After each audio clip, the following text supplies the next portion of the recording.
It's become a common scene at airports across the country. Delayed flights, frayed nerves, and mounds of unclaimed baggage. Hundreds of Canadians in Cancun who showed up angry at the airport after Sunwing canceled flights. Flights have been delayed, then canceled, delayed and canceled again. Every day was crying, like, are we going to get home? Are we ever going to get home?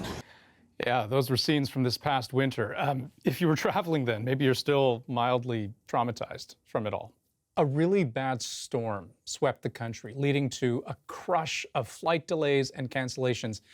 And then things got really bad. We are seeing another wave of flight delays and cancellations at some of Canada's busiest airports. So we've gone on the actual plane multiple times, and then we've sat on the tarmac for maybe 6 to 8 hours, and then redirected back to the gate and have to do it all over again the next day. The chaos in Vancouver has had ripple effects, leaving people stranded across the country. Staff shortages, poor communication, basically airport chaos. And from that, demands for airlines and government to do better. So yesterday, the government announced new rules that would try to improve air passenger rights. Here are 3 key takeaways, starting with compensation. Mohammed Jazayiri and his wife enjoyed most of their vacation in Mexico until Sunwing canceled their flight back to Vancouver. After waiting nearly a week for another flight, Jazayiri gave up and bought tickets home on a different airline. It was a nightmare. The support that we got from Sunwing was nothing. Sunwing, which will soon be taken over by WestJet, hasn't reimbursed Jazayiri for the return flight. So he filed a complaint with the Canadian Transportation Agency. So the big headline here is that if your flight is delayed or canceled, you would get compensation by default. And it will no longer be the passenger who will have to prove that he or she is entitled to compensation. It will now be the airline that will need to prove that it does not have to pay for it. This will make the process much simpler and push the burden of proof onto the airlines. Right, because it used to be that the onus was on you to make the case to the airline that you were entitled to something more than just a refund. But now it's the other way around. Compensation is automatic with the usual exceptions of things beyond an airline's control. So bad weather, war, security threats, these are all potentially events where you would not be entitled to compensation beyond a refund or a reschedule. So what would be covered? Like, in what circumstances would compensation be automatic? Well, one notable loophole that the government says it does want to close is where an airline could have a staffing shortage, for example, something that is within its control, but it could just call it a safety issue under the old vague definitions, and that was enough to refuse giving compensation. That wouldn't be allowed anymore, because according to the new Bill of Rights, safety as an issue would be the responsibility of the airlines. Baggage claim a sea of abandoned luggage. Others wait for suitcases that never come. You might remember those scenes from last winter. Mountains of luggage stranded at Pearson and other international hubs due to flight cancellations, staff shortages, and just general airline mayhem. There's nobody here to even answer questions. Desperation, almost. Yeah, frustrated. Yeah, a little bit. Just tired. Hundreds of bags still unclaimed. Owners trying to find theirs. The backlog from days of canceled and delayed flights and passenger reconnections.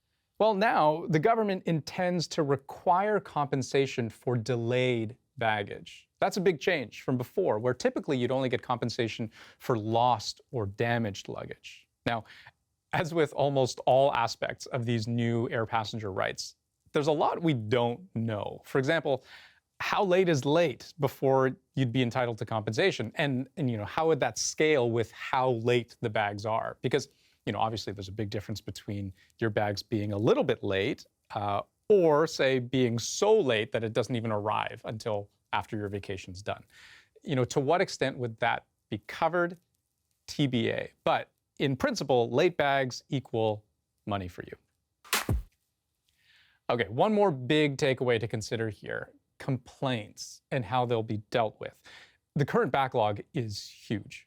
Right now, there's a massive backlog of complaints against the airlines. Tens of thousands of Canadians waiting for a response. In January of last year, Shauna Granger says her flight from Abbotsford to Calgary was canceled because of staffing issues. She says the airline failed to give her money for the inconvenience, so she filed a complaint with the Canadian Transportation Agency. 6 months later, she's still waiting for it to be reviewed. It's just an absolute nightmare.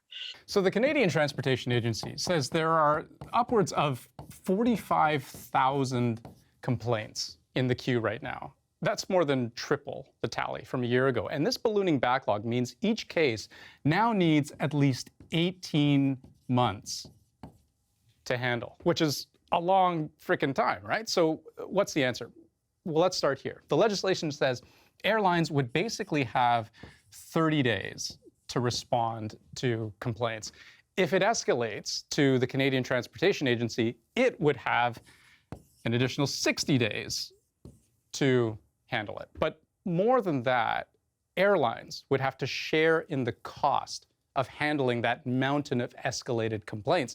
And the financial penalty for airlines that break the rules, a 10-fold increase from the current amount, all the way up to $250,000. Reducing the number of complaints and the streamlining of the complaint process will again enable the CTA to dedicate more resources to enforcement. So I feel, and thirdly, increasing the fines, it sends a signal to the CTA that enforcement is an integral and important part of their role.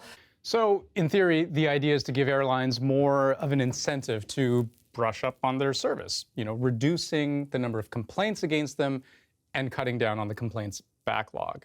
But there is still so much of this where we don't quite understand how it's all going to work, because not even the government has it all worked out yet. So joining me right now to provide some clarity on all of this, CBC business reporter Sophia Harris. Hi, Sophia. Hi. Hey, so first of all, do I have that right with the complaints process, that the minister says the main way we're going to get the number of complaints down is effectively to have the airlines kind of pay for the number of complaints that they get? Well, I think the minister is hoping that a combination of the new rules will lead to fewer complaints. First, if an airline, violates the regulations, it's going to face up to a $250,000 fine. It's much bigger than it used to be. Right? Yes, $25,000. And also, the way these rules are laid out, it appears it's going to be pretty hard for airlines to wiggle out of paying compensation if it is warranted.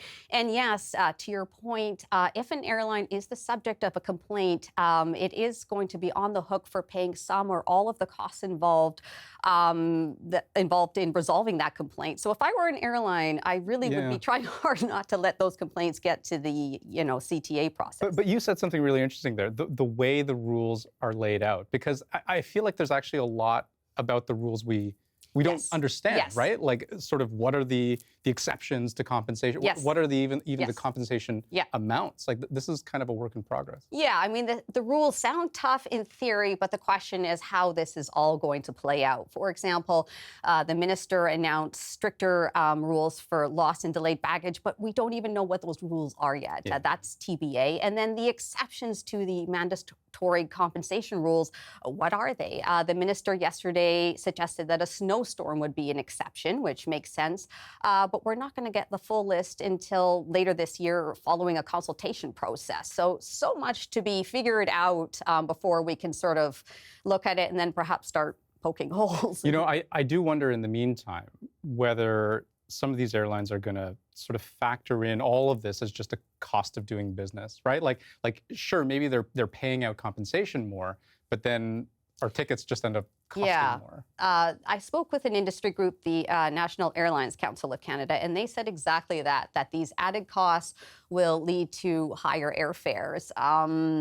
But I also spoke with an air passenger rights expert who said that theory has yet to be proven, and that really paying out compensation is just the cost of doing business. Okay, so we'll see. Yeah. I guess is sort of all of this is we shall see, to be determined. I'm sorry, but okay. Well, can I ask you one more question? Yeah. What's the timeline? Like, when are we expecting any or all of these changes to actually roll out and be implemented? Well, to add to that theme, that's still sort of all up in the air.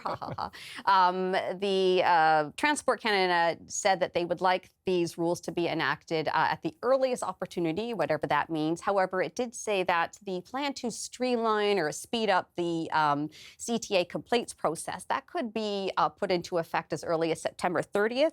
So my best guess is that we should see these new rules come into effect. I would say, safe to say, sometime in the fall. Sophia Harris, good to talk to you. Thanks so much. Good to talk to you. Thank you.